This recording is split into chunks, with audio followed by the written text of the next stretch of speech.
Ang Philippine Contingent Team na tutulong sa humanitarian operations nasa Myanmar na. Naturang akbang, inaasahan ding makatutulong sa patuloy na pagpapalakas ng relasyon ng Pilipinas sa mga karatig bansa. May balitang pambansa si Quenzel Bocobo ng IBC 13. Dumating na sa Myanmar ang isang humanitarian assistance and disaster relief team ng Pilipinas para tumulong sa mga nasalanta ng magnitude 7.7 na lindol sa nasabing bansa. Magtatagal ng 2 linggo ang operasyon ng Philippine Contingent Team sa Myanmar.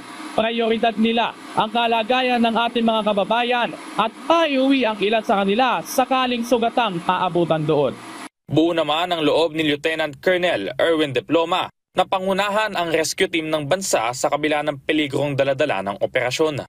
Binigyan diin naman ni Office of Civil Defense Undersecretary Ariel Nepomuceno na ang pagpunta ng ating contingent team sa Myanmar ay malaking tulong din para mapalakas ang ating relasyon sa mga karating na bansa.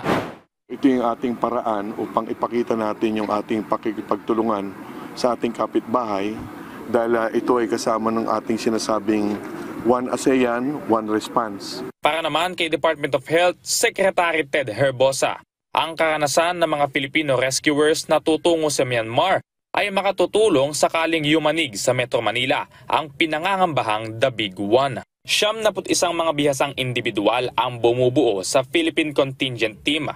Nagmula ang mga ito sa iba't ibang ahensya tulad ng Department of Health, Bureau of Fire Protection, Philippine Army, MMDA, Office of Civil Defense at iba pa. Mula sa IBC 13, Quenzel Bocobo para sa Balitang Pambansa.